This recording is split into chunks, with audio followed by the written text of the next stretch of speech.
আসসালামু আলাইকুম বন্ধুরা, কেমন আছো? তোমাদের সামনে আজকে নিয়ে আসলাম একটি সালাদ রেসিপি। যেই সালাদটা আমরা সচরাচর খাই না। আমরা সবসময় খেয়ে থাকি টমেটো, গাজর, শসা দিয়ে সালাদ তৈরি করি, দেশি সালাদ। আজকে তৈরি করব রাশিয়ান সালাদ। রাশিয়ান সালাদ তৈরি করতে কি কি লাগে আমি সব বলছি। সাদা ক্যাপসিকাম, লাল ক্যাপসিকাম, সবুজ ক্যাপসিকাম, হলুদ ক্যাপসিকাম, সাদা তো ক্যাপসিকাম হয় না, ভুল হয়েছে।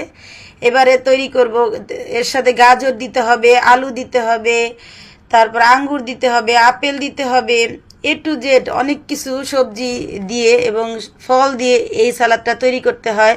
আর এর সাথে মাংস দিতে হবে, সেটা মুরগির মাংস হোক কিংবা গরুর মাংস হোক কিংবা মিট বল হোক। আমি এখানে মিট বল রেডিমেড নিয়েছি দোকান থেকে কিনে, ওটা তেলে ভেজে নিয়েছি। আর আপেল, শসা এগুলো ছোট ছোট করে টুকরো করে কেটে নিয়েছি, ছোট ছোট খণ্ড করে রান্না করে যেভাবে ওই রকম আমি ছোট ছোট কেটে নিয়েছি। আর কাঁচামরিচ কেটে নিয়েছি, দেখতে পাচ্ছ লম্বা করে কেটে মাঝখানের থেকে উপরের অংশ ফেলে দিয়েছি, কারণ ভিতরে যেটা আছে ওইটা ঝাল লাগবে, এজন্য বেশি ঝাল করব না। আর মেয়োনিজ লাগবে। এইসব দিয়ে আজকে সালাদটা তৈরি করব। খুব মজাদার একটি সালাদ।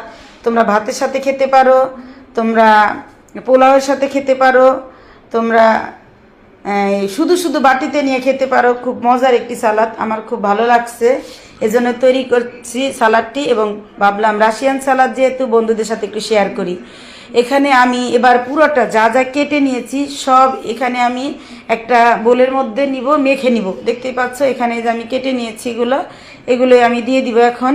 এই যে সালাদ সবগুলো একসাথ করে নিয়েছি, এটার মধ্যে দিয়ে দিচ্ছি একটু গোলমরিচের গুঁড়া, একটু বিট লবণ আর মেয়োনিজ দিয়ে সুন্দর করে আমি মেখে নিব। এভাবেই মেখে নিব খুব সুন্দর করে চামিচের সাহায্যে। মেয়োনিজ বেশি করে একটু মেয়োনিজ দিতে হবে, একটু মাখা মাখা ভাব হবে। এজন্য দেখতেই পাচ্ছ আমরা তৈরি করে নিচ্ছি এই সালাদটা। খুব মজাদার একটি সালাদ তোমরা বাসায় তৈরি করবে। আর তোমাদের সালাদটা কেমন হয়েছে খেতে আমাকে জানাবে। ভালো লাগলে অবশ্যই আমার পাশে থাকবে, আমাকে ফলো দিয়ে আমার পাশে থাকবে। দেখতেই পাচ্ছ ফলো দিলে কি হবে, তুমি যখন আমি যে কোনো ভিডিও ছাড়লেই তোমার সামনে আগে সাজেস্ট করবে। এজন্য তোমাকে বলছি আমার ভিডিওটা ফলো দিয়ে নোটিফিকেশনটা অন করে রাখবে, তাহলেই আমি যা খাবার তৈরি করি বা আমি ভিডিও আপলোড করার সাথে সাথে তোমার কাছে পৌঁছে যাবে। দেখতেই পাচ্ছ এবারে আমি সুন্দর করে মেখে আলাদা একটা বাটিতে সাইড করে রেখে দিয়েছি। খুব সুস্বাদু একটি সালাদ, খুব ভালো লাগছে আমার। আমি তৈরি করে নিয়েছি, তোমরাও এভাবে তৈরি করবে। আর যে সব ফল সবজি এমনি তো স্বাস্থ্যের জন্য ভালো, খুব স্বাস্থ্যকর একটি খাবার।